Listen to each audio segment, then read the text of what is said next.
Well, hello, creatives, community, and kind folks, and also co hosts. Welcome to RPG with DBJ. Of course, I am your host, DBJ, and all of you co hosts out there, brilliant as you are in the tabletop role playing game community, thank you very much for being here. And of course, if you are not here, you may absolutely catch the show later on and partake in the show over on Twitch and YouTube, our own Discord server, Facebook, and all that kind of good stuff.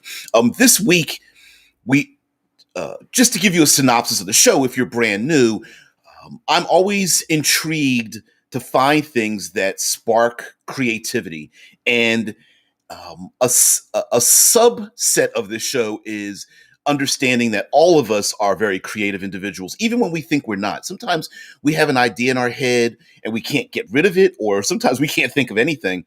And here in the States, we've had a holiday. And of course, holidays are great places for us to get inspiration for our tabletop role-playing games. And the 4th of July celebration, Independence Day, has just happened yesterday.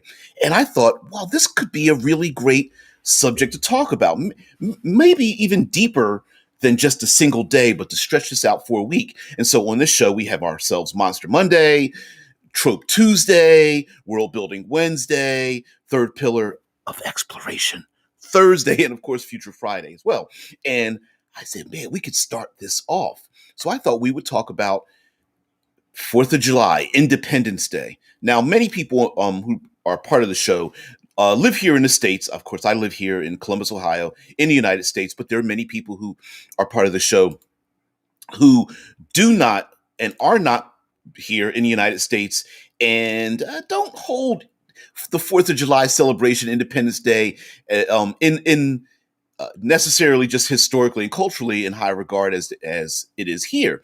But I will say that to give you a little background as to why Independence Day is very important and what it is that happens during Independence Day, can give us a little bit of a influence, and then let's get into the kind of a twisted, darker part. So for those who take here in the States who take the 4th of July, Independence Day very seriously, this might come across as a little bit like of a downer, but life does happen after success. And I thought that would be a great place for us to begin our inspiration with our player characters who are standing there in the fists are raised in the air, flags are raised, people are clapping. They have their freedom and independence in our fantasy world or even far future worlds and whatnot. And the player characters are kind of in the background and they're looking around like, I don't think we're done yet, but the rest of society is. So to give a little context of what Independence Day is in the States, Independence Day, here, this is on Wikipedia, colloquially, the 4th of July, we use that interchangeably, is a federal holiday in the United States commemorating the Declaration of Independence of the United States on July 4th, 1776. The Continental Congress declared that the 13 American colonies were no longer subject and subordinate to the monarch of Britain, King George III, and were now united, free, and independent states. The Congress had voted to declare independence 2 days earlier, on July 2nd, but it was not declared until July 4th. Independence Day is commonly associated with fireworks, parades, barbecues, carnivals, fairs, picnics, concerts, baseball games, family reunions, political speeches, and ceremonies, in addition to various other public and private events celebrating the history, government, and traditions of the United States. Independence Day is the national day of the United States. And why I love why I love the idea of using this and giving it a bit of a twist is because normally the adventure stops when the player characters kill the big bad evil guy, right? So it's normally like, hey, the stake is driven through the heart of the vampire. The lich is cast away and the phylactery is thrown down to the ground and it shatters. And evil's like, no, it disappears. The dragon gives its last gasp or something. And we tend not to move much further past that. It's almost, I would dare say, it kind of reminds me of the idea of in a lot of um, adventure movies or even video games and things where it, the music swells and everyone's clapping each other in the back, but we often don't see what happens next. And I thought that would be a for us to have a great starting point. And so, um, what I love about the concept of Independence Day is the player characters may have been um, the player characters may have been soldiers in a great war. They may have been innocents that were, farmers and laborers and just innocent old people, but now they've grown on to be 17th level characters fighting in a great battle or something. And now the war's over. Maybe even those 17th to 20th level PCs liberated the countryside and sacrificed themselves before, or even heck, moved on to planar adventures and whatnot, and left behind a legacy of, hey, we just freed you from bondage or slavery or totalitarianism. But go on and be fruitful. We're leaving, and the PC's first level characters are like, oh, I guess we start our lives over. And one of the things that happens, I think, when the shine wears off is that we might have made strange bedfellows to garner the independence in the first place. An example would be maybe those what we consider our classic goblinoids were shock troopers in a great battle, and now we're all looking over each other's shoulders like, oh, we just trained up platoons of killers and murderers to get ourselves free. Now what do we do? Oftentimes, what is it? Swords to plowshares, right? You everyone's trained and been on the edge of battle to the point where it's your average citizen is carrying around with them a sword and a shield and a blade and a couple of javelins sitting by the front door because they're getting ready to use them. I suppose uh, a similar analogy to the United States having the ability to bear arms. But then when all the bad guys are going, you've got all these armed, trained individuals who might maybe they might not have as many other skills as we would like to have, and may not feel like going back to farming and whatnot. There also is the idea of the United States having 13 colonies, in which a setting in which the it takes place where humanity may have had to flee or run away to another foreign land, and sure they've set up their own little homes, but they've never explored the rest of it. And so that might also be an impetus for a setting. But since today is Monster Monday, let's talk about some like enemies and adversaries and antagonists and things that we could have in the game. So let's start off with some basics where we said we've made deals with some strange bedfellows. The we can open up our monster manual, and maybe there are plenty of monsters in there that we needed to use or ally ourselves with, or heck, they wanted freedom. Medusas and fire giants and whatnot may have all been dominated and exploited in this war. Maybe those dragon riding death knights where the dragons were like, please take these shackles off of our necks. We would really love to be on your side, and then finally, now that the war is over, it's like, ooh, now what do we do? Yeah. Dante says the core plots of the um Rurouni Kenshin. Uh, I always mispronounce it. Anyway, of the plots of Rurouni Kenshin anime are all Fallout things from the Revolution way they finished. Great source of villain concepts. Yeah, for those who don't know, the Rurouni Kenshin, I know I'm butchering it, is ancient samurai. The samurai culture is falling away to a new regime. There's a new way of doing things: modernization, militarization, firearms, it, um, cultural a cultural negation of the samurai way because of dealing with foreigners, essentially, right? Europeans and whatnot, and trying to hold on to the old and the new. And I think that like Independence Day is very much that way of throwing over the old shackles of the old way and what happens in this new world. So, for example, it may very well the past of our setting may have been like, hey, we've always been friends with Medusas and Nagas and old hags and whatnot. But now that we're free, we're looking across at each other. Uh, yeah, it's a thing. It's like, yeah, you actually got the pronunciation right for once. Thanks, thanks. And Rurouni Kenshin Japanese anime, you can find it on Netflix. Yep, yes, you can. Dead man, thank you so much. At least airing here in the States, and I guarantee you can find it overseas. But the one of the other things as well with of course the Independence Day celebration is the essentially it was the written document of like we are not going to pay attention to your rule, we're free, f you, blah blah, 13 colonies.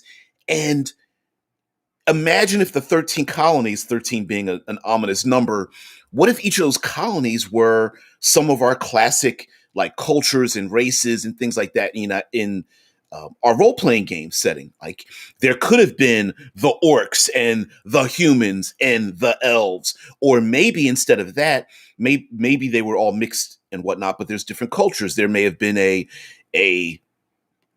let's pick some general ones like a Nordic Viking culture that had wanted their own independence, but they couldn't get it until they teamed up with the more desert or Persian culture that existed, and they moved to this distant land or something, and everyone had to work together to stop the big bad evil guy.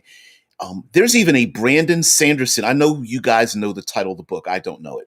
There's a Brandon Sanderson novel that literally begins with the death of a great evil warlord that has been dominating for so many generations that there was literally an economy of people whose only purpose was to train their young ones to become these great heroes to try to fight the big bad evil guy. And one by one, they would be sent up against the evil guy, drawing their swords and weapons, and they would die in battle. And the story starts out with this one hero that, in a weird way, accidentally kills the evil warlord. And everyone's like, oh my goodness, because a whole, like, again, an economy, a socio-economic impact happened because there was a whole thing leading up to keeping people safe and training these warriors. And the rest of the other warriors that were being trained are like, well, what do I do now? Like, what happens to us? It was pretty interesting.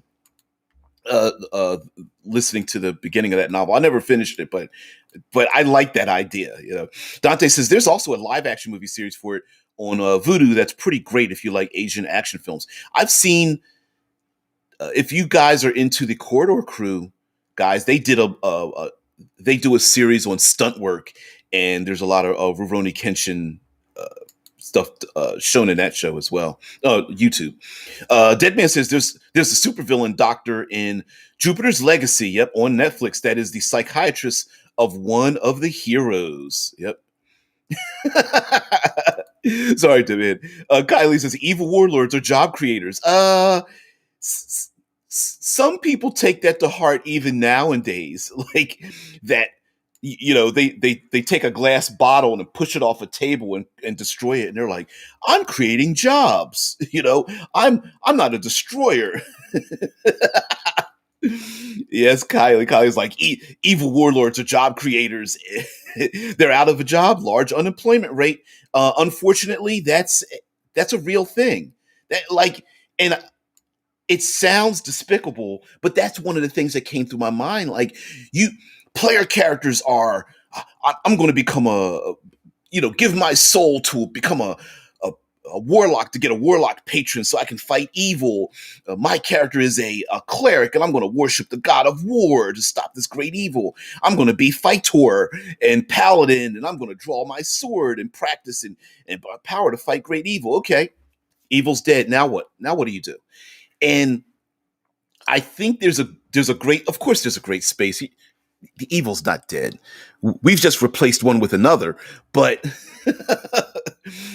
but yes, those who are out of a job of killing things, and I think something we tend here in the States to lose, that I think the classic samurai militarization has held on to, is that what do you do when your best trained killers and warriors have no work to do any longer? Do they become mercenaries? Are the player characters looking around at all the allies they made in a great war and finding out, like, the dragons and the goblinoids and the I don't know, outer demon folk or whatever that they made these concessions to?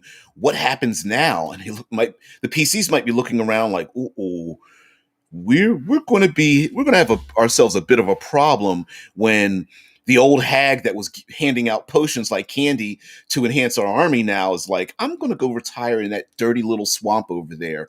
I'll see you later. you know? Oh man, yeah. I'm sorry, Ali.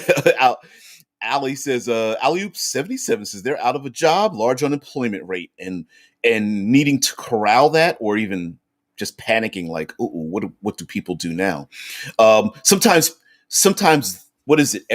If all you have is a hammer, every problem you see is a nail, and the same thing might be done for those who have, you know, a large weapon in their hand, and they look around and they're like, I need something to fight. Let's find an enemy. Plura says the dead don't need jobs. Vote Valkov for the necromancy party. And you know what? I think I know I love the sarcasm, because maybe, just maybe, there might be individuals out there who are going to snatch themselves some power, which is exactly what did happen here in the United States. The 4th of July made me think about Hamilton, the play, which I've seen as a movie on streaming on Disney Plus. But Hamilton itself, the the foundations of the United States and the individuals that were done in it, that are portrayed in it historically, using R&B and rap music and minorities to represent all of the main characters. And it's a great play and gives you an insight into the machinations of, like, oh, it's not just as simple as we're all going to hold up our fists in the air and say no to an evil regime. It's like everyone's sitting in the background looking at each other like, okay, now what? How do we feed people? What about transportation and jobs? And people expect there to be law and order. How do we change the old laws to new ones that we all agree upon?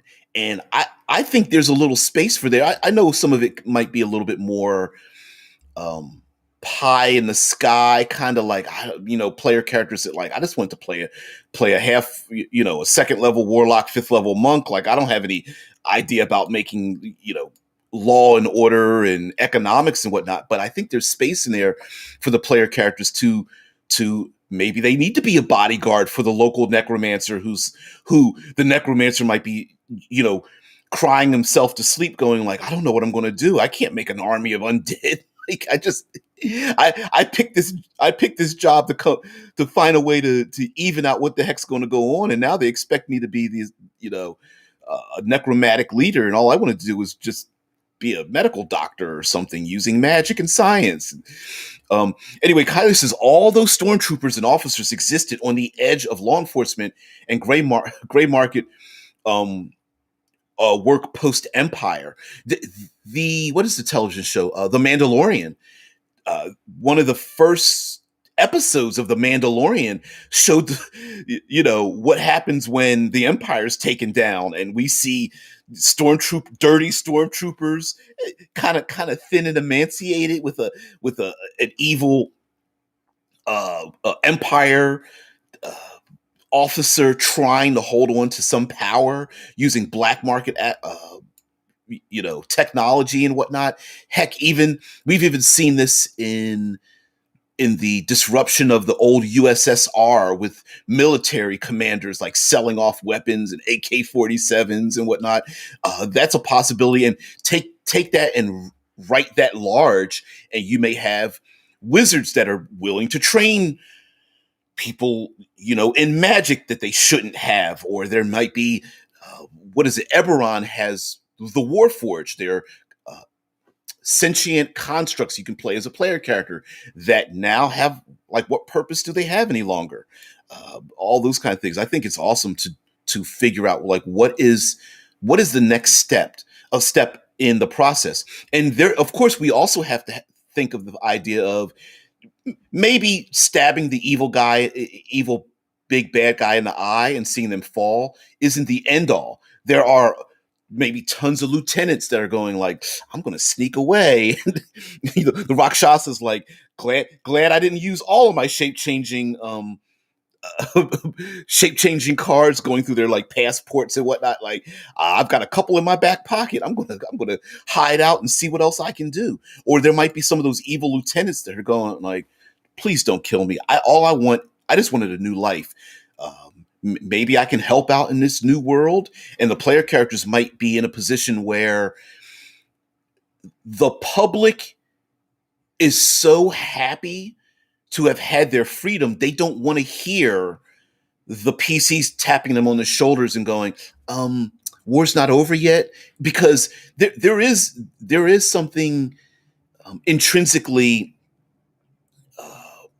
not addictive, but like, there, when your dream is successful, you don't want somebody bursting your bubble.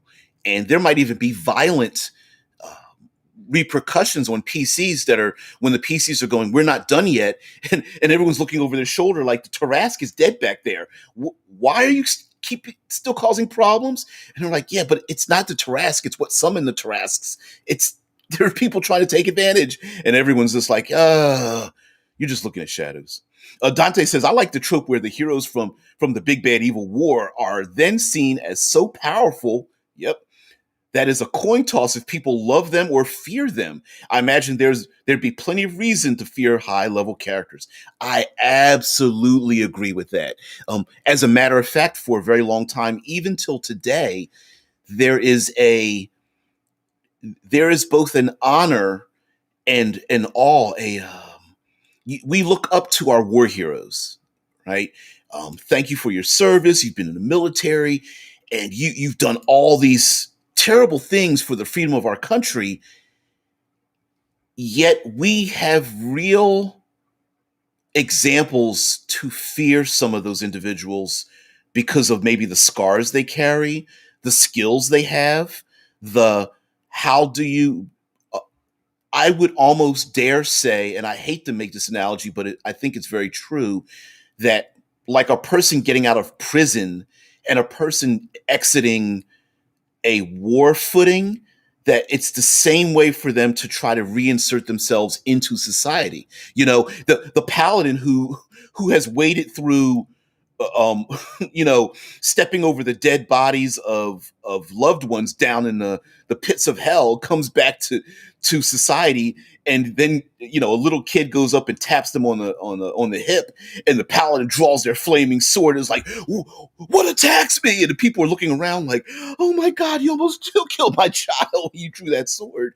It's like, what do they do? And I can see when you have wizards throwing around wishes and warlocks with packs with demons who are now standing there in the town square. Your normal farmers that are just like, all we wanted to do was just, I don't know, grow carrots and potatoes or something, and you're sitting there with eldritch powers spilling from your eyes. And you're like, I need to eldritch blast something. Give me something to eldritch blast. That, I think there's a problem with that. Alioop says, having nothing to do tends to get themselves into trouble. Most of us, one of the most dangerous things I think in a lot of society is boredom, and especially with young people or people who just aren't able to do the things they used to do. We have over a year and a half of time where people had a lot of boredom, and we see what happens when those bored people start to intermingle a lot. Here in Columbus, we've already surpassed our murder level, and it's only half the year. Right? Why are so many people violent to each other when we're trying to get back to our normal lives? And I hate to say it, it's an inability. Maybe it's an inability for us to handle our own, what might even be considered insignificance or something. So I don't know. Michael says, just getting here. So not sure if this was mentioned, but historically, the rise of piracy in the Caribbean came with the end of war. Unemployment and discarded naval vets had made their own nation. Um, if you have, side note, if you guys have never seen the show Black Sails, you have really got to see the television show Black Sails. It flew under the radar at the time it came on the air, but Black Sails is a great show about piracy in the Caribbean and this weird intermingling of like how piracy gave freedom to so many people. And actually, piracy was one of the first socialist economies. If you were a pirate, you got equal shares of loot, even if you were disabled or injured or something like that. Yeah, they shared everything equally, which is kind of weird for a place that was like, also, you can walk the plank, you mofo, but whatever.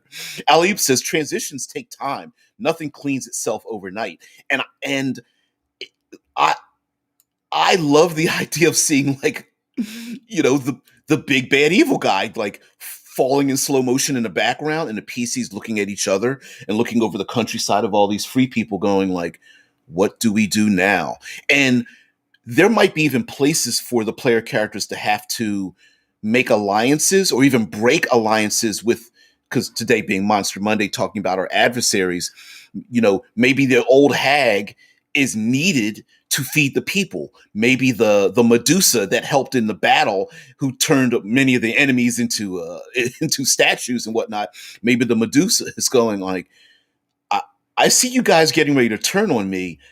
I want to ensure that by law, like me and my people and my kind are left alone. Like I want to be part of the city council or something. And everyone's like, we can't have a Medusa in the city council. And they're like, yeah, but maybe we should.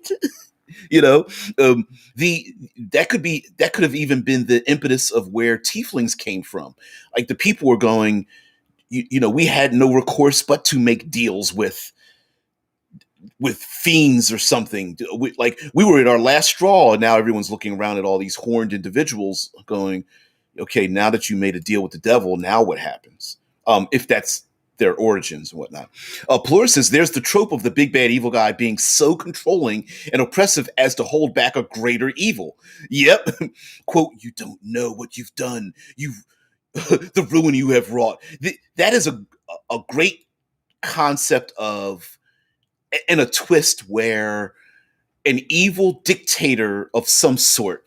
I'll go back to the Council of Seven that I've brought up plenty of times as an example. The Council of Seven, powerful wizards that have dominated the entire landscape and enslaved everyone, not knowing or even not believing they did so because there was a greater evil on the horizon. Maybe the Council of Seven was using an arcane power, sacrificing people's lives or their souls or something to keep a portal closed. Now the portal's open, fiends from the nine hells step through and they're like, woo, glad you guys took them out. Now it's time for us to come in. The PCs are like, mother freedom, Yeah, absolutely. Mike says Heath Ledger's Joker framed it well. In the end, they'll cast you out like a leper. And that might be a real thing where the player, how interesting would it be for player characters to have to hide their capabilities? Almost, I guess you could call it almost like a Salem witch trial, but writ large, where the population, it might now be afraid of those who have power. Like they're carrying around magic items and they can cast spells, and the population is like, we need to put a stop to this before it gets out of control or gets out of hand. Or the player characters might even have responsibilities they never wanted. Hey, guess what? You're going to have to figure out how to get social services to people, medicine, food, shelter, building things. And that might be a great way for a great excuse to both have a reason for player characters to drop in and out of the game. Maybe they're on a caravan to take goods to a devastated landscape or something to help construct buildings and roadways and whatnot. Or they just need to take medicine from one place to another, or take individuals who have the proper skills and protect them to go from one place to another. And then when they get there, there's a good, now you have yet another excuse, not just for travel, but to keep them sedentary. Hey, listen, player characters, we're going to do a couple of adventures, but you're going to help uh, build a school and teach children and make sure that the farmers can start to harvest and build a dam or aqueduct or something like that. Like that be, I think that'd be kind of cool. As a player character, I would love to do that, and maybe you could even mechanize it a little bit with like some kind of like permutation of the Dungeon Master's Guide version of honor and reputation or something like that. I don't know. Kylie says neither the military nor prison make a real attempt to get their discharges ready to rejoin civilian life. Yeah, you're a little too correct with that. Imagine the impact of all those directionless former troops. You know, even I'll say even probably in the, since we're referring to Independence Day, but a lot of freedom societies that have achieved freedom achieved it with the help of criminals and many more. I know in World War II, the United States made deals with the mob here in the United States, and I believe the Japanese yakuza. I believe so. Talking about criminals getting involved in it, also. Black marketeers have always thrived during wartime. They might be the ones in power as they, you know, when there's a clash between two cultures, there's always a black market to get services across from one side to another, whether it's food and needed resources or weapons or even just plain old information. And like piracy in the Caribbean, that in many ways helped form the United States and whatnot. There might be this the black market might rise to the surface, as it were, like it's criminal, but we know it's criminal, but they're the ones who have all the organization, so we might need to trust them. It might be kind of strange, but I love it. And you're right, Kylie. There are very few militaries and prisons actually prepare the people to rejoin society, and so maybe our player characters are like this nebulous middle ground where they came from the society. They've also garnered enough skills and power, or maybe the player characters were literally zero level, and then and this is their first level now, and everyone's looking at them like, what the heck? um I'll get to you down to your comment there, eighth nerd, but oh, and Life is through. Okay. Mike Gould says, I see all of you in the chat. I will respond when I'm able to. Thank you very much for being co-host on the show. Mike Gould says, how many campaigns start with the end of a war? How many times have the measures taken by desperate heroes at the end of a last war are questioned by the survivors of the present? N- Not too often, I don't think. I mean, yes, it's been done before, but I like the idea of starting at the end of a war and the player character, like the fires of or the steam wafts across the battlefield and everyone's like tired and the player characters look around like, we're not done yet. Mike says, how many times has the fall of a tyrant led to a civil war as rival factions united against this tyrant now turn on each other? We well, the United States. And yes, those factions may very well turn on each other, and it might be over some simple, not simple things, but let's assume our player characters needed to have strange bedfellows. Maybe a uh, the lizard folk had to join most of the humanoids in our battle against the great evil. And what if one side is like, you know what, we don't trust those lizard folk. Yeah, we joined with them, but we don't trust them. And the other side is like, they're part of our society. Like, we're in one strange way, shape, or form, we're breeding with them. They're part of our people. That's my uncle you're talking about. That's my aunt. And they're like, we don't trust lizard folk. Like, what do you mean you don't trust them? They fought side by side with us. Yep. Life. Lister says everyone wants freedom and equality until the tieflings get a vote. Yep. Yeah. Yeah. Yeah, we don't trust those tieflings. The tieflings are like, we fought side by side with you. What the hell? Uh, um, Lister goes on to say black marketeers and privateers were the best blockade runners as well. And privateers were pirates that were hired by the other side to do a thing to run a blockade because we can't do it officially. I love that. I love the idea of using that as a template. Again, Black Sails, you got to see that show. It's a great show. I think it was 4 seasons. Um, Hey there, Fnerd. Speaking of directionless troops, that's something that historically has been an issue when long wars have ended or had a lull. The 100 years war is a good example of this. Exactly when the war is over, what do you do with all these people trained up? I, wasn't it Napoleon that armed the peasantry with like bow and arrows, and everyone was just like, you can't arm the peasantry. And he's like, I can if I want to win. And then after that, the nobility was like, oh shit, they they realize they can hold weapons and fight for themselves. Damn it. you know? Yeah. Absolutely. Mike says factions with extreme views needed to overcome a collective foe, often rise to become tyrants themselves. Taliban comes to mind.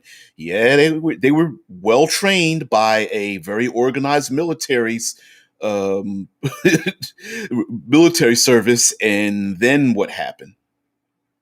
Yeah, you're so bad, Allie. The only thing that's holding up their halos are their horns. Wow, that's a good T-shirt. That's a good slogan. I like it. I like it a lot. Listener says, Game start. Congratulations, you have defeated the great evil. Unfortunately, the final battle left you with amnesia and the world is in ruins. Yeah, yeah. And everyone's looking at you like, okay, now what happens? And the PCs are like, I don't know. I don't know. It's like it's the classic problem with superheroes, right? Like they beat up the bad guy, they knock out they destroy the giant robot, or stop Doctor Nasty from summoning the moon down to the Earth, or they stop the portal with the alien invasion, and the PC is like, okay, we're done, and everyone's looking around like, no, you're not. This is just getting started. We've got people stuck in under rubble and all this, and you're going to go get some shawarma? Seriously? Pelora says, I think if I were to start at the end of the war, I would start session one during the final battle. Ooh, just to have the impact at the start and go from there. That would be awesome. You could even put the dice down and go, all right, guys,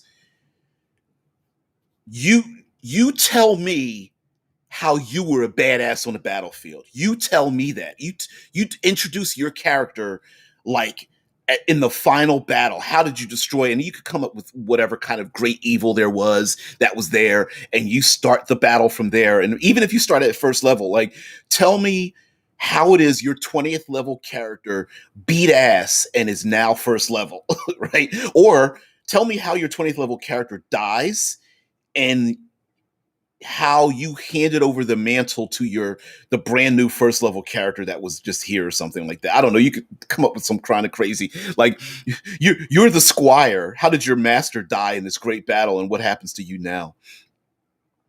You guys are silly. Lister says Black Sails, best rubber ducky bath time song ever. you're, you're there's something dark and dirty. I'm reading in that comment, and I love it. I skipped. All right. Anyway, Mike says, after all, parties are armed combatants who walk into towns fully armed. Yeah. Sorry, I missed the other comment above that. The idea of a letter of marque, the license to be a privateer, is a great concept to be a regulated adventuring party. Yeah. Well, and you know what? That kind of crap is like it's all that was just governments trying to massage the law to make criminals into allies, kind of. But we all know how many times that has happened. Yeah, like, oh well, why were you able to walk into town with all those weapons on you? Well, holding out their little badge. Well, I'm actually an agent of this other, governmental institution or something. Deadman says Final Fantasy VI had that premise for its start. You play as a soldier who ended up injured with amnesia due to military actions, and the idea of the amnesiac warrior. uh, spellcaster, whatever the case might be, the amnesiac hero is a pretty common one. Maybe whatever happened in the last war is um, uh, the legacy still continues. Maybe the PCs who have amnesia don't understand why they're being hated or shunned or corralled, kind of like, why are people, why are the conversations stopping when I walk into the local tavern? And it might be because they know who you used to be and they don't want it to happen again, or they're afraid. Like, we already dealt with one great evil. Here's another one, not a great evil but a great power. Ali Oop says the level 20 got smited with a ton of level drain. Yeah. Hey, old AD&D level drain. Ooh. Pretty nasty. Mike says, I often run the next campaign with likely two of the players as either descendants or created by the effects of the last campaign. That's a great idea too. That our maybe some of our adversaries, trying to turn this back to Monster Monday, were they didn't exist this entire time. Maybe they were created in this war in the first place. Side effect of wild magics. It could be what's a good example? I'm trying to think of a good string. Oh, chemical warfare was used in this great war, and the soldiers that went out into the innocents that were out in this war were mutated and became trolls. And maybe maybe they don't remember their old lives. Maybe there are people who are like, please stop trying to kill the trolls. They're my family members, or they were soldiers I went to battle with, or something like that. Like, maybe minotaurs didn't exist until, I don't know, 87 years ago when the battles first started, and they were mutated and mixed with, I don't know, animals or something like that, and sent out as shock troops or something. And it was a one-way trip. It was martyr yourself. Everyone thought they'd die in war, and now they're looking around at each other like, what do we do now? I guess I'll live this way. Um, yeah. Lister says, also getting to the tax the plunder of privateers helped. Yeah. For those who don't know, and it was well portrayed in Black Sails, pirates, the England was trying to set up a base in the Caribbean, but pirates were attacking those ships, and other countries, of course, were also wanted to set up their own bases.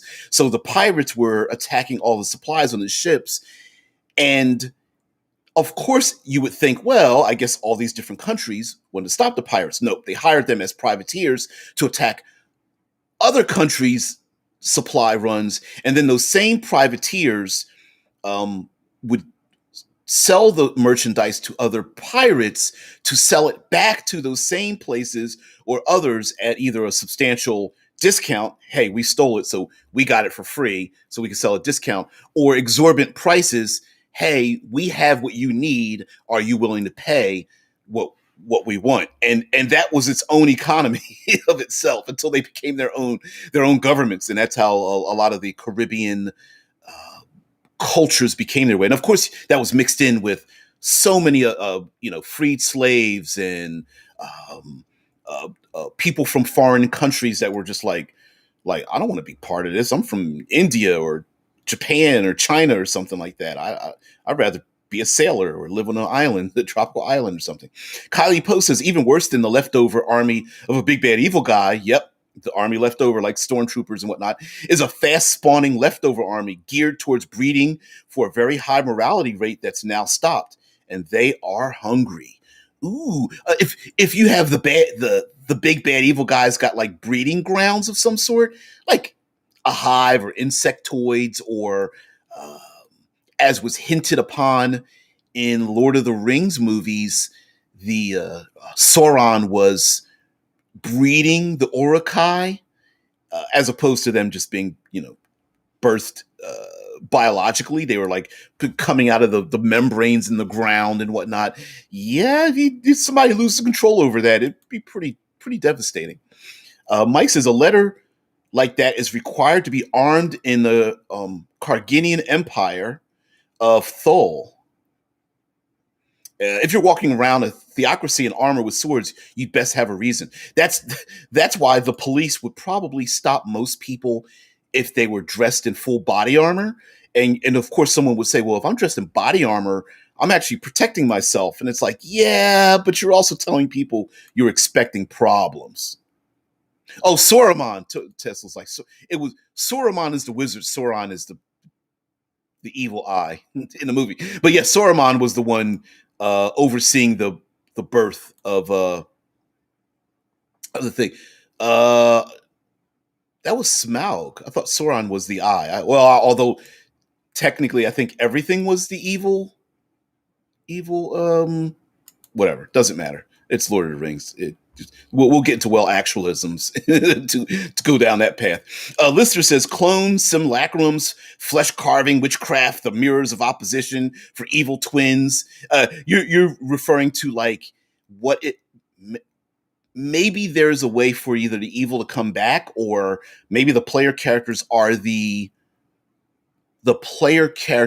impetus for the big bad evil guy to return as the evil shadows of the player characters. That's pretty different. I like that. Mike says my players have literally changed the world map twice. That's something. That's a different subject about not holding on, locking in your game world. But anyway, civil wars, invasions, wild magic explosions, dimensional rifts. They blew up a moon. PCs. Yeah. Thol. So Thol, as it started in 2014, is radically different in 2021. Yeah. Yeah. Mm-mm-mm-mm. Yeah. Yeah. The point, let your players change the world for good or bad. What happens after the big bad evil guy is defeated? PC repercussions. That's what. And in many ways, uh, that's the reason why, like, I love the idea of there was a campaign setting that I got. I wish I'd played it. I should have, but it was Salt and Wounds, where the Tarrasque devastated the countryside, and finally they air quotes killed the Tarrasque up in this mountain ridge or something like that, in this valley, and then a society built around it. And then you had that, when the player characters kill the red dragon, what happens then? Like, would there be prospectors and thieves guilds set up, and a countryside, and what happens to all the people who were displaced in their families? It's the classic argument about the necromancer, right? Like, I want to play a good necromancer, and it's like, yeah, you think you're good, but nobody wants you running around with the dead bodies of their grandmothers as your playthings, right? And at the end of a war, end of a battle, people are looking for um, retribution. They're looking for there are the repercussions of what happened. Some people just want justice. I mean, what if the player characters have to be the judge, jury, and executioners over war crimes, and they find out that I don't know, the classic orc warlord that was assaulting the population. The warlord's like, I was being mind controlled this whole time. Like, I didn't want to rape and pillage your people. I, I was being mind controlled. If one hero, I mean, what if the wizard's like, oh well, I've got charm monster too, so oh well, we're going to just let him go, and the population's like, we want you to murder we want you to kill them, execute them. And what does the knight, the just and kindly knight, not maybe not one of vengeance, but what does the lawful good or the neutral good player character do at that point? Like, do they sacrifice uh, a couple of dozen people on the altar of people wanting things to be done, or do they let these individuals go? And then what are the repercussions of that? Like, a lot of player characters would say, I don't care. All right, I'll execute them. What's the big deal? How soon after that does the population start looking at each other? Like, for example, what if there isn't any law enforcement? What if people have been in such a war footing? We you can't militarize the population forever. you need actual, just plain old law enforcement, not military police. And farmers are like, listen, I was growing a lot of crops to feed these troops. I need to start making money on my own. Like, you're gonna have to start paying for this. I'm not giving out my chickens and my orchard,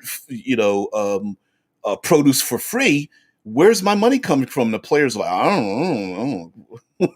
Why should I pay you? And the people with the weapons might be strong arming the population that has been, instead of 30 people supporting every one soldier, maybe that one soldier starts bullying those 30 people. Hey, I need my sword sharpened. Blacksmith's like, I need nails. I need horseshoes. I'm busy. Yep, yep.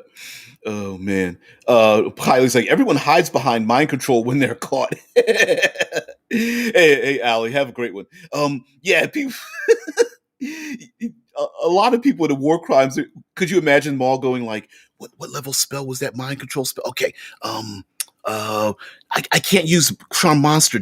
Is there a hypnotism? Yeah, it was hypnotism spell. Sorry guys, it was a hypnotism spell that took me over. And the PCs are just rolling their eyes like, seriously? Oh my goodness. Maybe all the evil people were like, okay, listen, we all knew this day might come. We all need to cast charm monster on each other and then act like it was the bad guy. And they're like, yeah, that's what we'll do. But there are plenty of other things, like I said, with a war footing. We don't often think about how many resources are devastated when it comes to the natural resources, are devastated to have a war footing. Maybe the Druidic circle is like, listen, we stood back all this time. It's time for you guys to start planting trees and whatnot, or maybe the player characters are building a society in the shadow of some other things. Like, for example, the player characters might need to speak to the population during a festival. Like, what about a new holiday?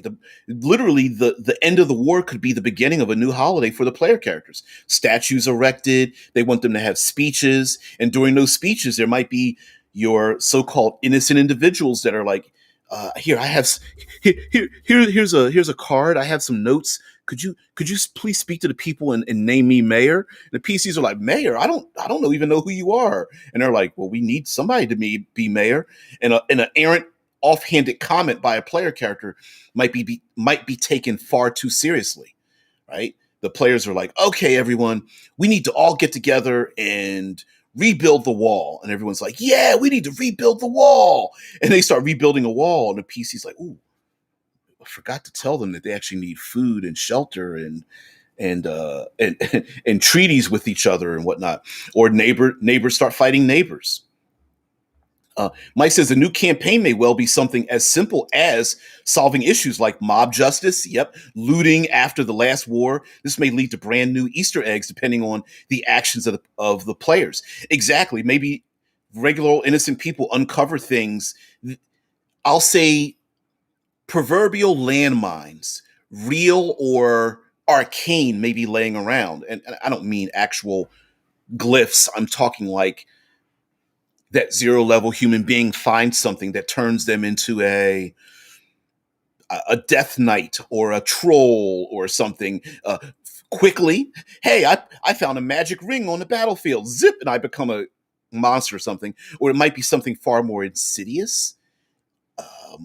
Like lycanthropy might be a side effect of something that happened in the war, and no one wants to admit it because it's been left over from the last war. They're like, we got rid of lycanthropes or something, and everyone's like, sure, hiding their little bite marks and whatnot, or maybe there's, I don't know, maybe there was a way for magic zero level humans to advance very quickly in a war, to get a things. Mike's like, where was I? It's like landmines was where I was heading. Nice catch. Yeah, we're in the same place. Yeah, I mean, there's all kinds of things that innocent people, especially when you come to when humanity starts like looting and there's like mob justice. And listen, we've seen mob justice in real life take a very dark turn. Murdering nuns in the middle of the street for protecting the enemy or something like that. Innocent women and children, put with a bullet in the back of their heads because they helped out the enemy. And it's like, whoa, whoa, whoa, and they might be doing it in the name of the player characters, which would be pretty damn interesting.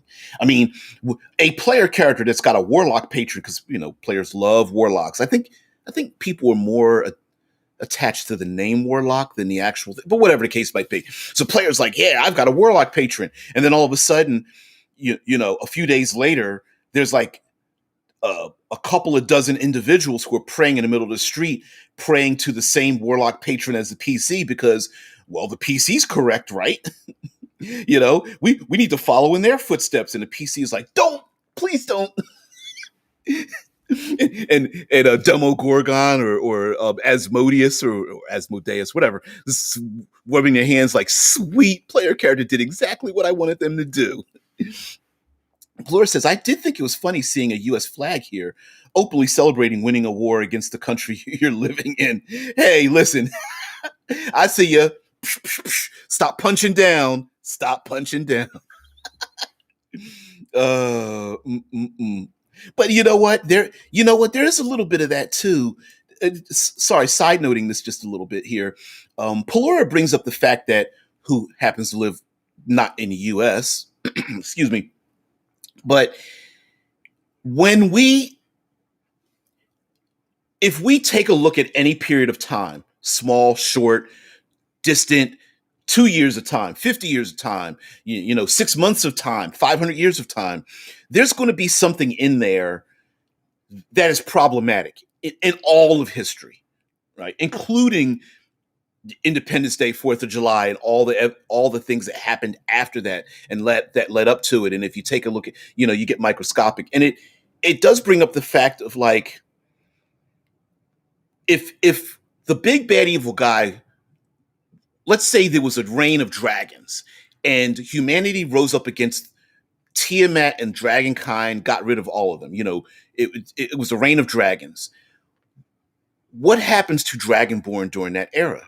And that may have changed. So, for example, maybe the Dragonborn rose up against their dragon lords, and so now everyone's like, yay! And then everyone looks at the Dragonborn like,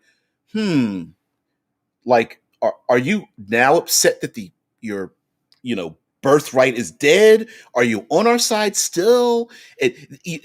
There might be people who survive the war that's like, I hate dragons and Dragonborn, and other people are like, oh, they're our allies. I don't see what the big deal is. And monuments to historical things, people in Europe waving around American flags for Independence Day, going like, why are you celebrating us losing a war? But I mean, that's a real thing that we do all the time. When I lived in Philadelphia, we had the battle. It was the Battle of Germantown, and it happened in every October. And that was a reenacted battle where we lost, but it was a reenactment, and everyone's you had fair food, all deep fried fair food and everything, and it was cool. But it was a reenactment of a war battle that was lost. We didn't care. It was like it was history, right? And history just is history. It's not one thing or another. But people get really weirded out by that kind of stuff. Mike says, lycanthropy might well be the result of the death of an evil circle of druids. Their blood infected the wildlife. Killing this big bad evil guy beget the curse of lycanthropy. There's a lot of side effects that we could start at the end of a war. Like I said, it could be the progenitors of things that we consider classic in Dungeons and Dragons. Like maybe orcs were never born. They were created through the side effects of magic or something. Like, I need to become the best warrior or whatever. And then the enchantment makes their muscles grow and their teeth become sharpened and protrude and their skin turns green and whatnot. And then they go out to battle and they come back and they're like, okay, turn it off. And they're like, this was a one-way trip. Mike says, I pronounce Asmodeus in the manner like Amadeus. So Falco's hit becomes Rock Me Asmodeus, which I have on a shirt. Asmodeus, Asmodeus, Asmodeus, Asmodeus, Asmodeus. I'm gonna get dinged by that. Oh man, there. It would be pretty hilarious if like the leader of the on the ninth level of hell is like having his all his power comes from the fact that people keep pronouncing his name differently, and before he's killed he knows that the one great power he has is that the two groups that pronounce his name differently start fighting each other, and he's just like walks away sneaking away like I knew they would. The heroes come to fight. The paladin draws out the sword of pure goodness and light and radiance is like, ha, you're dead, Asmodeus. And the barbarian PC's like, his name is Asmodeus. It's Asmodeus. No, it's Asmodeus. I've pronounced it Asmodeus my whole life. It's Asmodeus. My knight's order has called it Asmodeus. Little goatee wearing demons is like do do do do back pocket. Yeah. Michael says, "What happens to draconic sorcerers born from the last war? I don't know. Um, I I think that's actually kind of cool." Michael says, "I can live my life in peace." DBJ sang my shirt. Going back to the like the draconic sorcerers or the war being the progenitor of things.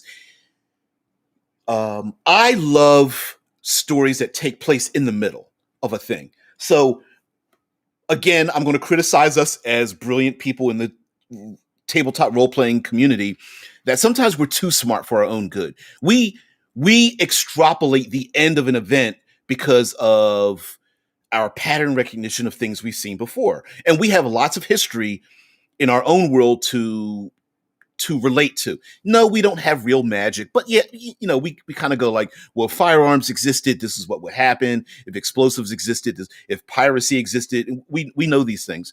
But if the last war ended and now it is now today that orcs and bugbears exist. It is now today that the dragons rise up out of the ground. It is now today that the things that we consider to be ancient are brand new. Then now you have a setting where the people that live there, you get to control the narrative, right? You get to control, well, are goblinoids quote unquote evil in my world? I don't know. Maybe they were spawned by the big bad evil guy, and now these spawned creatures, these goblinoid creatures, don't know what to do anymore. Sure, we fought against them, but now they're just like not mindless, but they're aimless. Is maybe a better term. Maybe they get incorporated into society. Maybe there is a um, there are always people who will take advantage of a situation.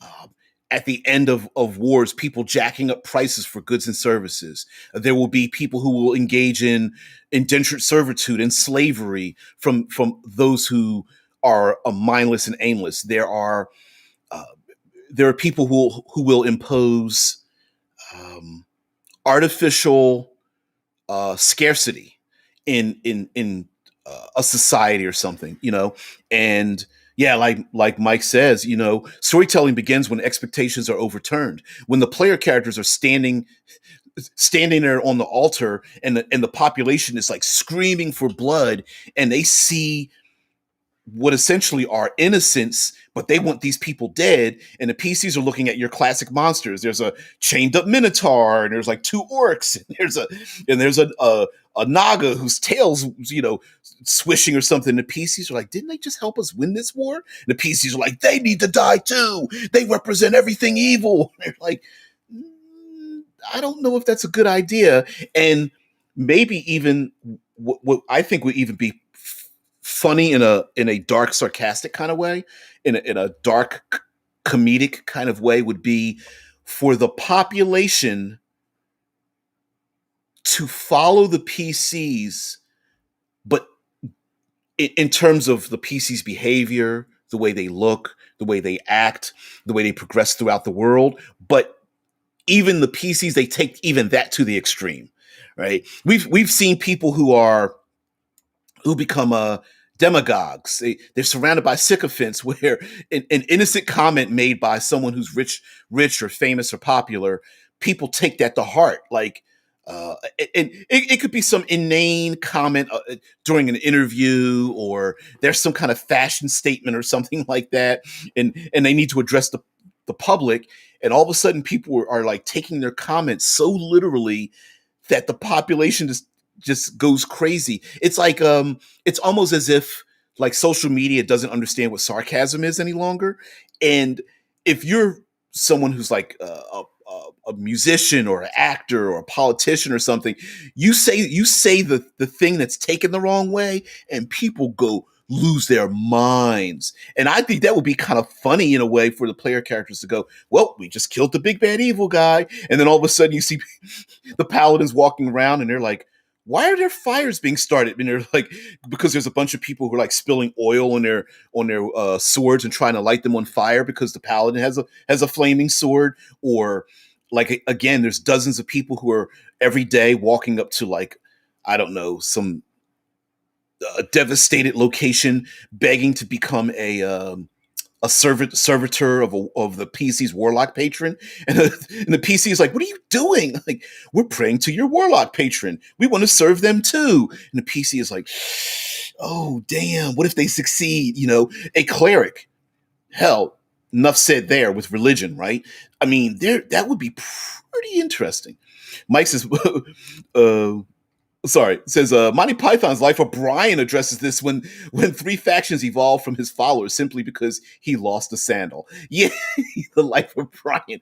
That's an unsung Monty Python hero of a movie. Yeah, yeah, yeah. People take things way too seriously. But anyway, this week we're going to talk about independence and freedom and like what now, what happens now. Of course, we do talk about the dark turns because that's where our minds go. But there are things that we can do to engage in this. Maybe part of the player character's goal is to establish a new world. I mean, there's hope and positivity in that, in sailing or traveling or dimensional portaling or whatever the case might be. Let's go with something more mundane. Let's go with a naval thing where people are arriving on a new shore to create a new world from them. And what happens when the old rules are no longer applicable, and there need to be new rules in terms of survival and life. Rich nobles get to the new world, and everyone's like, "Here's a shovel. take those damn shoes off, those knickers and white wigs and whatnot. Your ass better get to digging and getting your hands dirty, right?" That might be a real thing where the nobles are not given any respect anymore. Like, we're in a new world. F you. We got some eggs. We got some cows that need to be milked. We got fishing to do. There's some logging that needs to be done. Yeah, get your ass to work there, noble. Look at those pretty little fingernails. So that might be a thing where the old world or old way of doing things is starting to fade away, and there's a new way. And of course, there's a fight there. Ain't no noble trying to pick up a shovel and go to work, really. Many of them may not, but maybe a PC is like, yeah, I want to leave my old world behind. And then what happens? The good thing would be a pure meritocracy. Hey, if you're good at doing a thing, great, you get to be the person in charge of the thing. But maybe there's a dark side to meritocracies. Like, well, what if I was injured in battle? And they're like, I don't care. One arm, or a lame leg or something, or you lost one eye, whatever. You can't keep up. Sorry, we leave you behind. That might be a thing as well. So, guys, we'll talk about this the rest of the week. Thank you very much for being here. Also, let me just point out that 6:00 in the morning, the time here, I understand all of you who are not in the United States. I get that part. But if you're here, the hell? I guess I love you. Yes. Stuntmen React. I love the Corridor Crew and the Stuntmen React stuff. Yeah, I think I've caught up on everything unless this is the brand new video. I can't remember. Oh, that's number 21. No, they're up to like 40s, into the 40s now, I think. But anyway, guys, have a great one. Thank you very much for being part of the show. I really appreciate it. Righty Turtle, shiny and chrome. Kylie's like 6. Try 3 a.m. Jeez. Oh. Oh man, someone needs an inappropriately long held hug, I think. And I'm the one to give it to you. Yeah. Damn, 3 a.m. I don't know how you guys do it. I don't I mean, I'm here, but I thank you so much. Thank you. Actually part of the good reason for airing at the time I do is that we get enough people that's part of it, but not so many people that we can't kind of interact and stuff. So I kind of like it. Maybe I shouldn't tell YouTube that, but I kind of like it. Anyway, guys, have a great one. Love you all. Thank you very much. Here, we will continue this conversation the rest of the week and have some fun with it. I, and we'll come up with some great ideas hereafter. So everyone have a great one. I love you all. Have a great today is a holiday for us at the Postal Service. We're off today, and I think many federal agencies are closed today. But the rest of you, have a great one. And for nerds, somebody I haven't seen before, it's always interesting to hear your ideas. Oh, thank you. And yeah, thank you, Kylie. Guys, have a great one.